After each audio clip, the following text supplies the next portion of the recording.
Outlet पर होगा आपके सारे फिजिक्स के इंस्टीट्यूट मैथ्स और उसका सफाया। बस अपने फोन से क्वेश्चन की फोटो खींचो, क्रॉप करो और तुरंत वीडियो सोल्यूशन पाओ। डाउनलोड कीजिए डाउटनेट ऐप अभी या फिर व्हाट्सएप कीजिए अपने डाउट्स 8 400 400 400 पर। इस क्वेश्चन में बोला है बीटा माइनस डीके के टाइम पे जो एमिशन होता है एंटी न्यूट्रिनो का पार्टिकल का, वो कौन से हमारे इसमें से सपोर्टेड है, कौन सी स्टेटमेंट से। तो पहला पार्ट है कि angular momentum conservation holds good in any nuclear reaction. तो जो बीटा नेगेटिव डीके होता है n goes to p plus electron, ये होता है। तो अगर हम देखें हमारा स्पिन, अगर देखें स्पिन एंगुलर मोमेंटम, तो न्यूट्रॉन, प्रोटॉन और electron each have half spin. ठीक है, तो हमारा दोनों साइड अगर यहाँ हाफ है तो यहाँ हाफ प्लस हाफ 1 हो रहा है, तो ये कंजर्व नहीं हो रहा है। तो इसको कंजर्व करवाने के लिए हमें एक और पार्टिकल की ज़रूरत है जो कि हाफ स्पिन हो।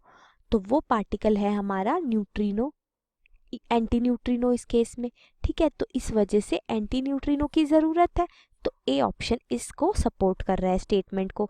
दूसरा बोला है कि लीनियर कंजर्वेशन, लीनियर मोमेंटम। तो देखो, अगर सिर्फ हमारा इनिशियली न्यूट्रॉन क्या है, रेस्ट पे है, जीरो है initial momentum, P of neutron zero है, तो हमारा P of proton plus P of electron भी जीरो होना चाहिए। यानी electron and proton should recoil in exactly opposite direction,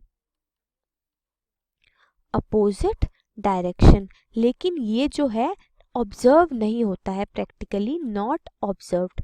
तो लीनियर मोमेंटम कंजर्व करने के लिए क्या चाहिए, हमें किसी एक और पार्टिकल चाहिए जो कि टोटल मोमेंटम इनिशियल मोमेंटम के इक्वल कर दे। तो इसलिए एंटी न्यूट्रिनो का निकलना ज़रूरी है। तो सेकंड ऑप्शन भी ठीक है। अब बोला है the kinetic energy of emitted beta particle is varying continuously to a maximum value. तो देखो, जो हमारा बीटा पार्टिकल निकलेगा, तो आइडियल केस क्या है, आइडियल केस ये है कि जो बीटा पार्टिकल हो सारी एनर्जी हमारी एंटी न्यूट्रिनो को ट्रांसफर हो जाए, all energy transfer to anti neutrino, to anti neutrino.